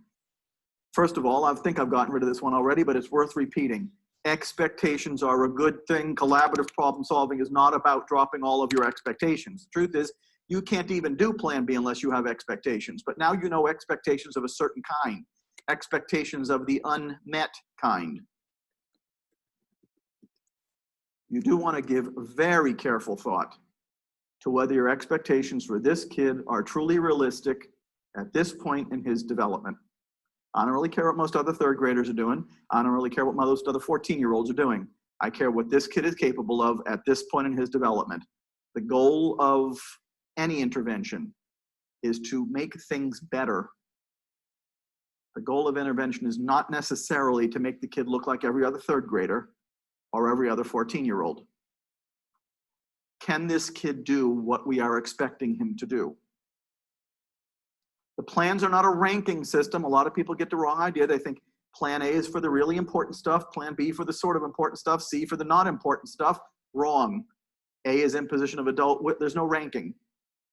A is imposition of adult will. B is collaborative problem solving. C is dropping the expectation completely, at least for now. Plan B is not the average of plans A and C. There is no average of plans A and C. There's no average of imposition of adult will and dropping the expectation completely, at least for now.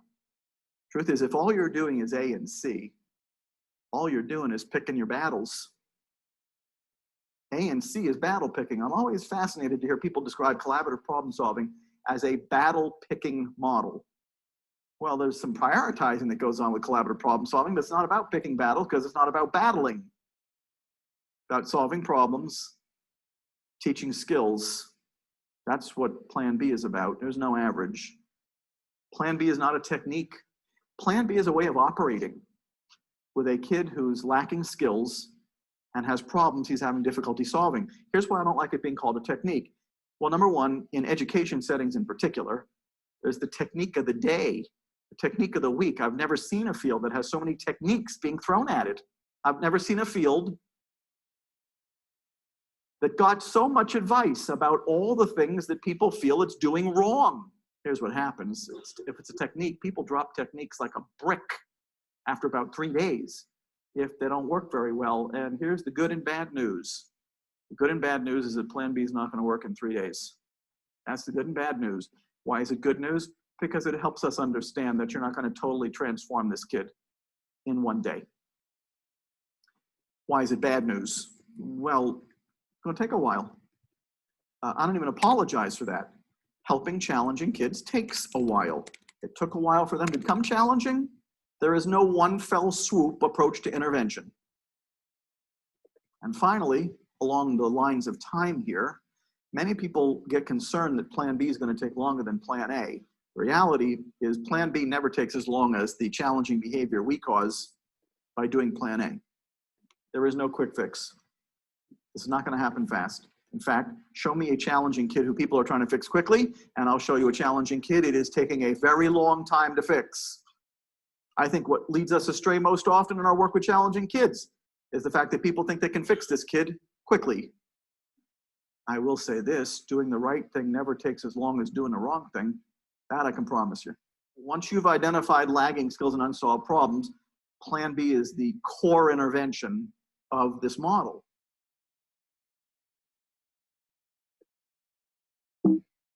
The minute I start, if you are responding to a...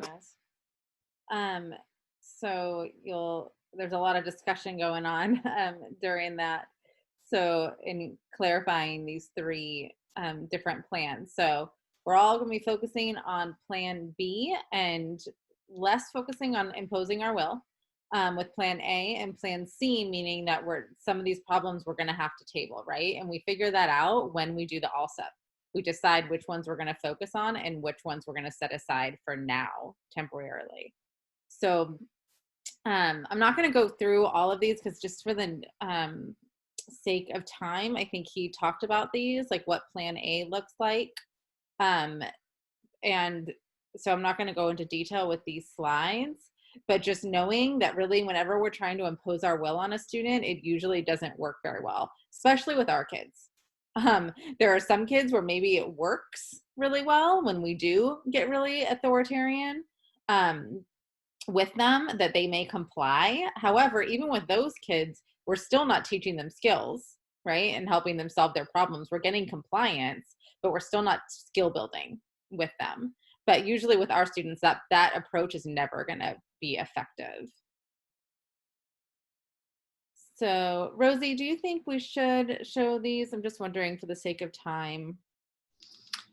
I would love to show these and then give the rest of the time to Joan.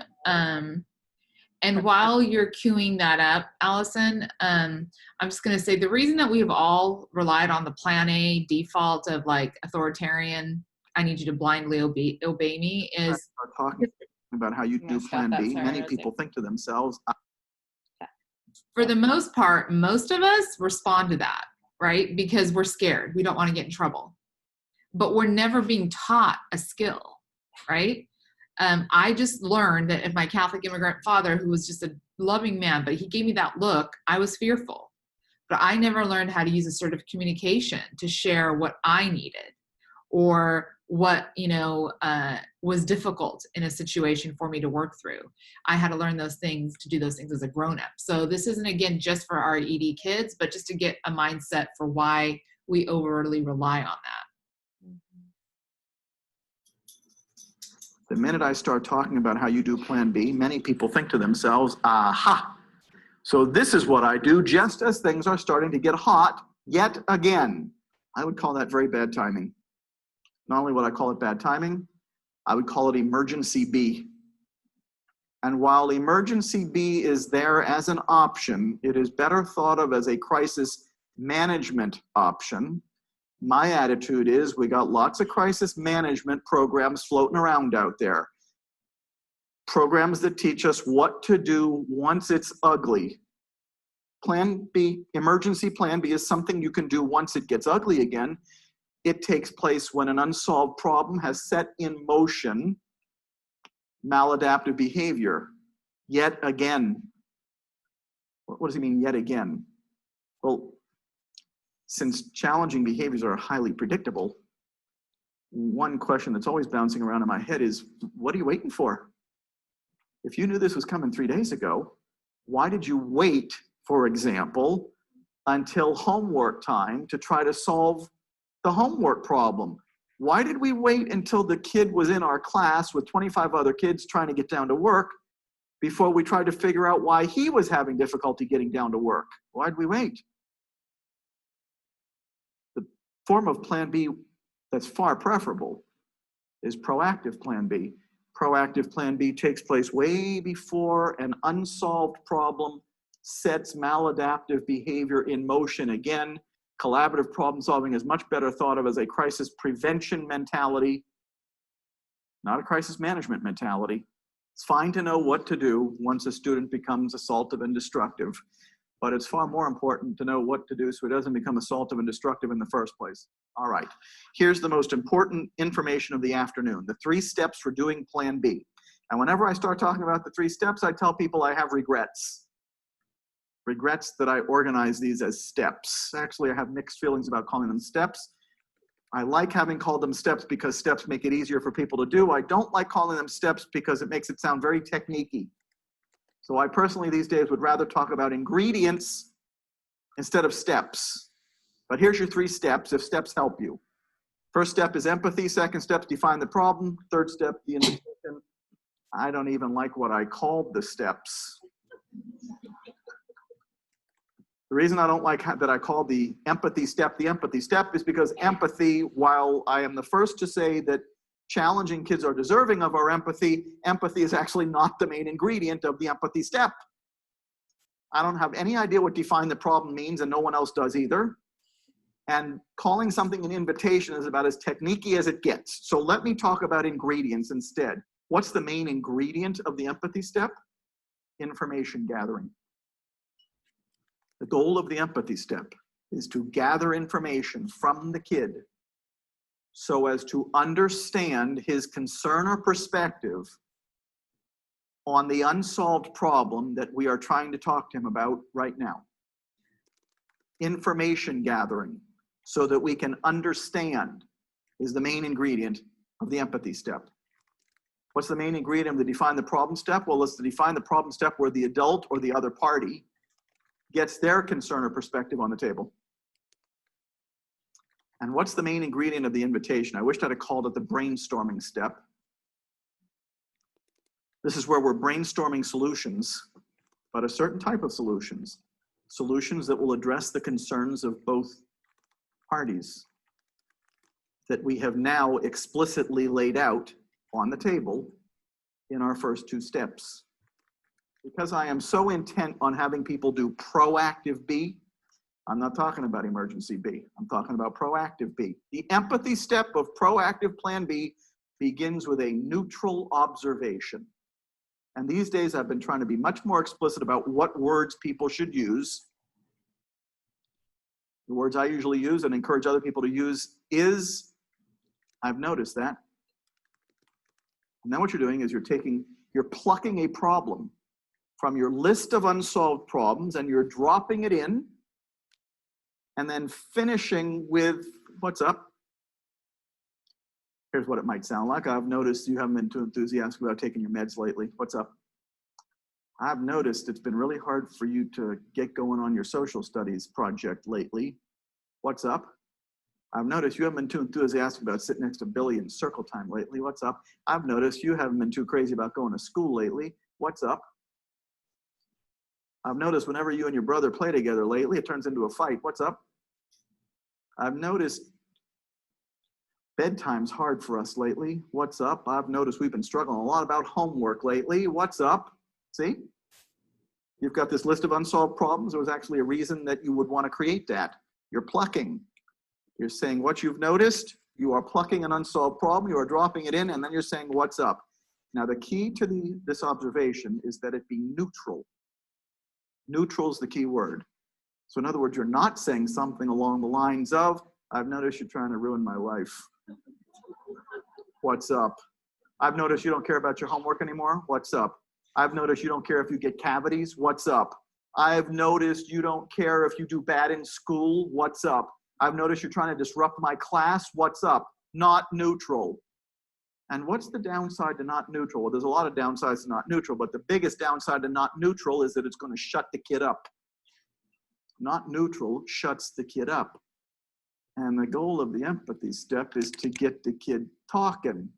Because if you shut him up and he's not talking, then you are not gathering information. And if you're not gathering information, then you will not know what his concern or perspective is on the problem you would very much like to be solving with him, so it doesn't cause challenging behavior anymore. Does this make sense? The goal of the empathy step is to get the kid talking. Neutrality is crucial. Now, life gets interesting the minute you say, what's up? The minute you say, what's up, you're not done with the empathy step yet. You're just getting started. Because now something's going to happen. He's either going to say something or he's not going to say something. Let's talk about him not saying something for a second. He may just sit there. That's called silence. Many adults get freaked out about silence. Many adults are so ecstatic that they have now done the empathy step that silence blows them out of the water. The air just went out of their Plan B balloon, when in fact, since you never asked him about this before, the information may not exactly be on the tip of his tongue, which means you may have to be quiet. I'm working with this kindergarten kid. I actually don't know him. When I arrived to do Plan B with him, it's part of a school project that I'm working in Massachusetts, where I come in and do Plan B with a kid with his teacher so that the teacher can learn how to do Plan B. But I never met the kid, so when I come in and do this, they tell me what I'm going to be doing Plan B with him about. I was told, I'd like you to talk to him about how he has trouble keeping his hands to himself. So I said, I've heard, I couldn't say I've noticed that because I'm not his teacher.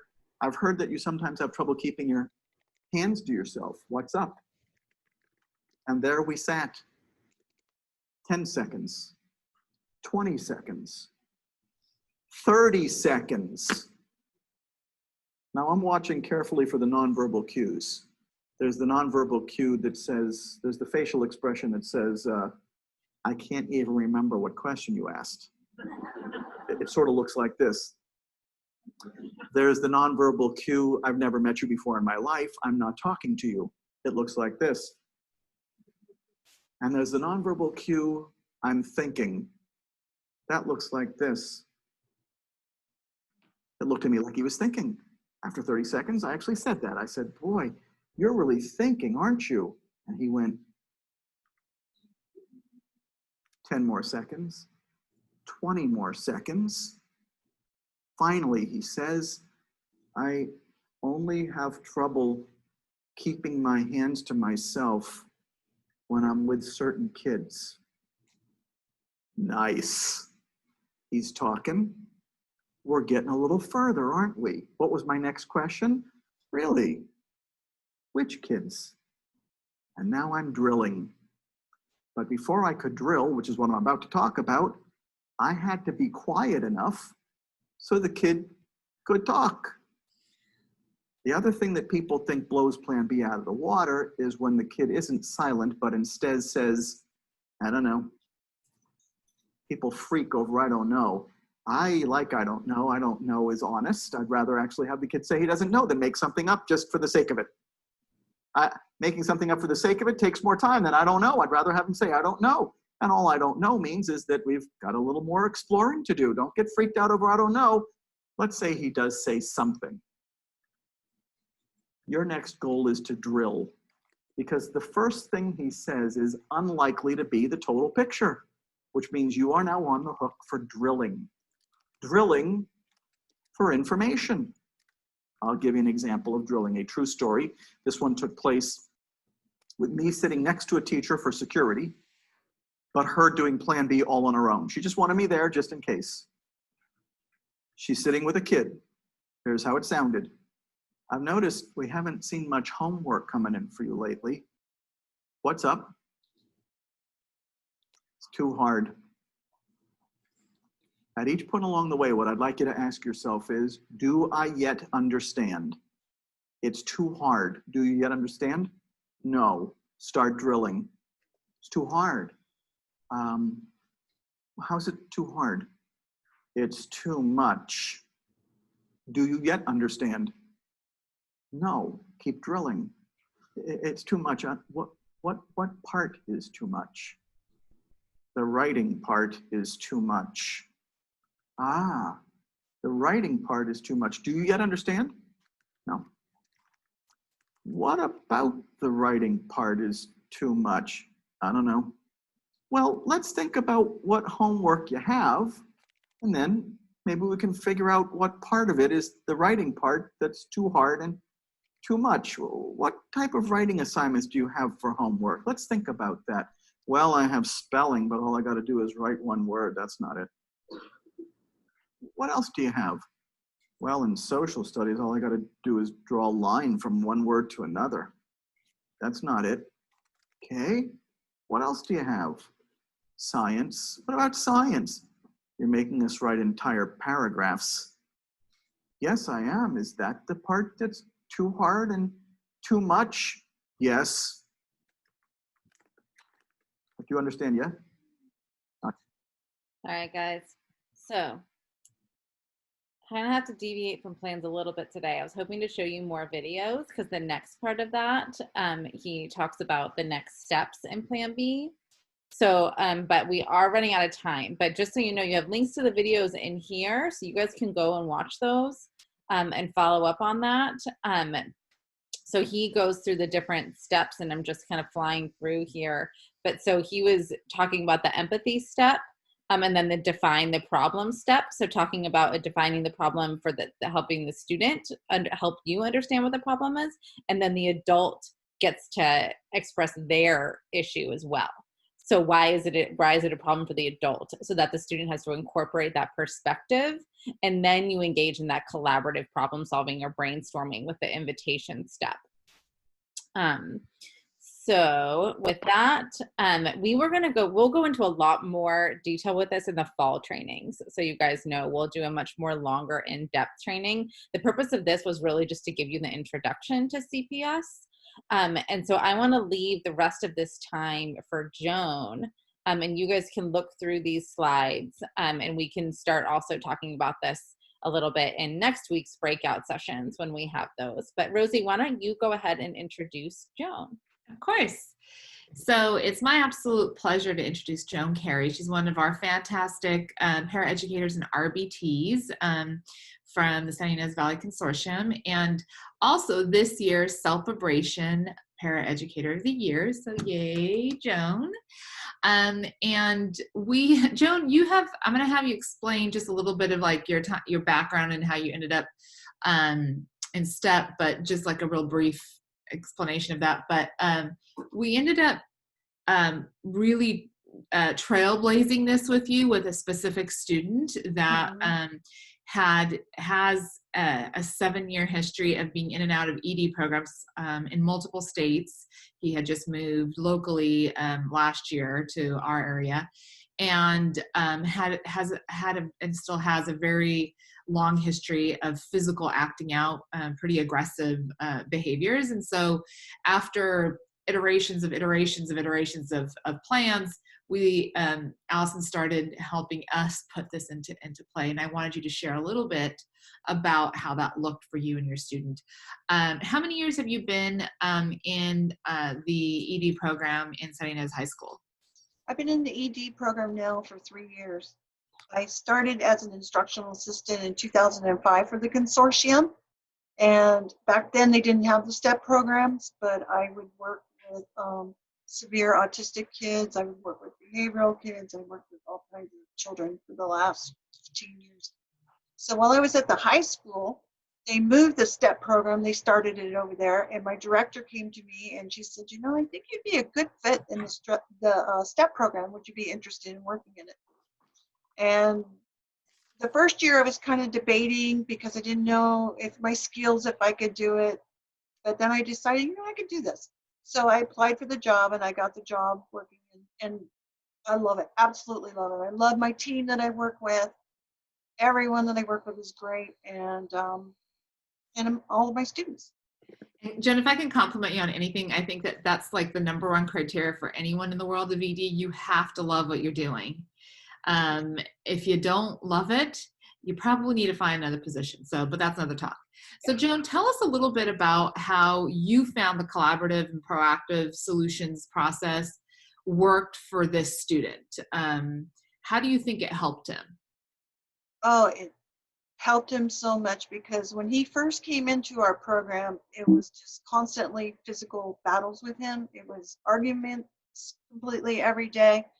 And it came to a point where I had to have medical treatment because he attacked me, he was choking me, kicked me, he bit me. And so I really felt like I was banging my head against the wall. Mm-hmm. And I came to you and I said, Rosy, there's something that I'm missing here. We got to figure out something because it just feels like we're not progressing here with these students. You actually did say that. You said we're missing Mhm. something. You're Yeah. like, we're not doing something right by him. We're missing something. Right. And then led to Alison and I talking, and it just happened to be right around the time where Alison was really getting trained in this. And so how often would you do the collaborative problem solving? How often would you do Plan B with him? Anytime there was any physical aggression, any upsets with him, any time where I could see where he would just shut himself off, then we would do collaborative problem So you solving. wouldn't wait until there was like an acting out behavior. You were using it whenever you saw there was even the most minor glitch. Yes. Yeah. Yes. And I think that's what Dr. Greene really was emphasizing, is this has to be proactive. So when he had his really intense physical acting out episode that you ended up getting hurt, and then that's when we started doing the CPS procedures with him. Yep. How long was he able to go without another episode of disruptive physical behavior? He went 8 weeks. It was the first time that he ever went that long without any physical aggression. In his entire life? Yes, in his entire life. Yeah, education life. I mean, I don't know about the Mhm. preschool years, but his mother said Well, since he started kindergarten, that was Yeah. the longest. Yeah. And then can you give us, so how did he receive like the collaborative problem solving steps? Was he into it? Was he resistant? How did he demonstrate? Instantly, he was resistant at first. So I kind of just sat there patiently. And I had my book with my paper, my pencil, and I sat across from him. And I said, well, let me know when you're ready and we can start. And you can tell me, what, and we talked back and forth. And he'd go put his arms around and he wouldn't right away. But then eventually he started to lighten up and he started to talk to me and we collaborate together.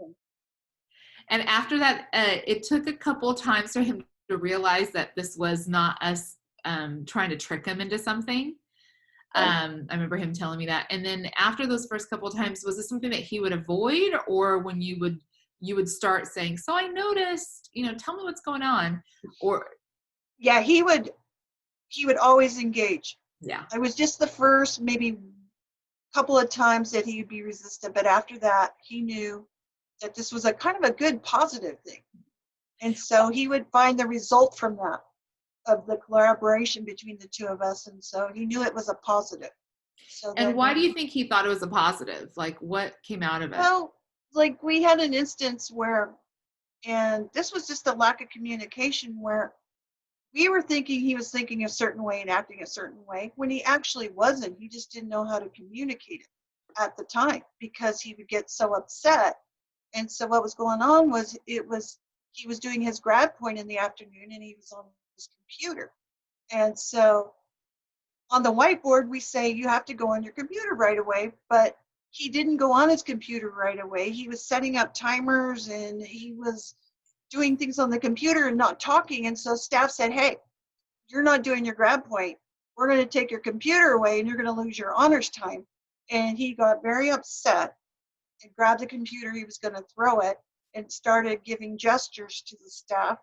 So the next day we talked about it and collaborated. And the problem was, and he communicated, was that I guess the computer we have, and I didn't even know it at the time, is that if you unplug this computer and take it into a different room and plug it back in, all of his games and timers go off. And for this student, it's really important for him to be ready to go so he has his full hours on his honors to be on the computer. And so, but he couldn't communicate that, and we just thought he was, sneaking, wanting to get on his games, and that wasn't it at all. So I asked him, well, what do you think we could do to change this so you don't get frustrated and so staff doesn't get frustrated? He says, well, all I need is 5 minutes. I said, 5 minutes for what? And he says, 5 minutes to set up my timers and my games, and then I'll go right on to my grad point so I can be ready to go on to honors. I said, you got it. No problem. So I communicated with the rest of the staff, and we all agreed that that would be okay. And we didn't have a problem after that. I love that example because I think this is really the beauty of Plan B, is that it's having the kids be really actively part of identifying what the function, what the root is of the challenge that we're not always able to understand. And literally in that example, we didn't know that that computer was so old that the charger wasn't keeping, right? Right. Right. Can you share any other examples like of where there's been like positive, maybe like collateral things that have come out of this? Well, I was dropping off some of his work at his home since we're doing the virtual. He's doing paper and I'm teaching virtually. And so I dropped it off to mom, and mom had said to me, you know what, I think Isaiah, or excuse me, my student is he is maturing. And I said, well, why do you think that? And he says, well, he is communicating with me now differently. And I says, well, what is he doing? And she says, we went on a walk and he was telling me that he is afraid at nighttime. He's been keeping his light on in his room, but he thinks he's ready to start turning it off. And he wanted to know what I thought if I'd start turning it off once a week and see how it goes. So she says, I was really shocked of what's going on with him. And I said, well, no, this is what we've been doing at school. We've been collaborating and problem solving. So I think he's using that on you. Which I think when you share that with me, and mom also ended up telling me the same story, it just goes to show that you were doing this multiple times a week. You weren't just doing this once a month. Right. This is a student that you proactively, on average, you were doing this probably 4 to 5 times a week minimally. And so he was developing a lot of skills. It would have been really neat to see if we hadn't gone into shelter in place, how continuing to coach him in this, but how kids were not taught, none of us were, and we're not teaching kids how to proactively bring up problems before they're a problem. And I think that's what really struck me about that example of the nightlight was he proactively was approaching his mom about problem solving something that was in other ways really difficult for him, right? So yeah, she said that that's the first time he's ever done that. yeah. Well, we so appreciate you being willing, and I don't even think he was even willing. You were the one that turned to me when I walked in and said, we're missing something with this student. At this point, it had gotten so tough those last few months in the fall that NPS was on the table, and you are the one that lives with him the most at school. And so you take the brunt of it and said, we're missing something. We're like, okay, let's figure it out. And I think this is a really good example for all of us here in the learning community to see how, again, this isn't saying that, those of us who are BCBAs are doing a lousy job, because I'm the BCBA in that case. And I think I really do a good job with my teams, but that we have to be willing to work outside of our comfort zone, and that this is a very different way of thinking about behavior, maladaptive behavior, and just like conscious discipline, just looking at self-regulation as just part of wellness that we need to train up in all human beings. And for me, it was really a great way of us sharing how in one student that was really tough and it was getting to a dire situation, we all learned so much in this team. He learned a ton, and we as the grown-ups all learned a ton. So I can't thank you enough for sharing, Joan. Thank you. Yeah, thank you. Thank you so much, Joan. It's an amazing example. So I know, everybody, we weren't able to get through all of the material today. So know that I put the link to the PowerPoint in the chat box. So the link to the Padlet with the PowerPoint, so you can go check that out. And please do go to Dr. Greene's website, Lives in the Balance, and you can watch all of those videos and the ones that I didn't cover, because he does go into more detail about Plan B and the different steps involved in that, as well as the generating the solutions part, because it's a 2-part, making sure that it's feasible and that it's mutually agreed upon. So it's not that we're just letting students say, I want X, and we're like, okay, that's what they wanted. It's not that, right? It's something that we're collaborating on. Like if that student had said, well, I need 45 minutes to set up my computer, then that really wouldn't have been a reasonable, That would not have been reasonable, right? So that's where the adult would then counter and say, well, let's consider my perspective on this though too, because guess what we're missing out on when we do that? I'm worried you're not going to get to do X, Y, or Z, right? And then the student has to incorporate the adult's perspective too, and then you come up with a mutually agreed upon solution. And guess what? If that solution doesn't work, because not every time it's going to, right? We may have missed something. We may not have drilled deep enough Mhm. or the student may not have been able to really see our perspective in it, then we revisit it. We just have that conversation again, right? And we use plan B again. So again, this is all spelled out in his books and on his website too. So please look over those materials when you guys have the opportunity. Feel free to reach out to me, to Rosy, if you have any questions, and know that we're going to be providing further training on this in the fall. Okay, so thank you again to Joan for your amazing work. Julie had a really quick question. Julie, go for it. About how did the student respond to us talking to him at first. I think he initially was not only a little bit like, but he actually, I think, was very surprised that we were trying to get him to like take leadership in this and collaborate. And then when he realized that, then he really had buy-in, so. I think that's something that we should expect with our students. They're not used to adults approaching them and really genuinely able to sit and attend and listen and understand what the source of the problem is for them, because they're used to adults thinking that we already know everything, right?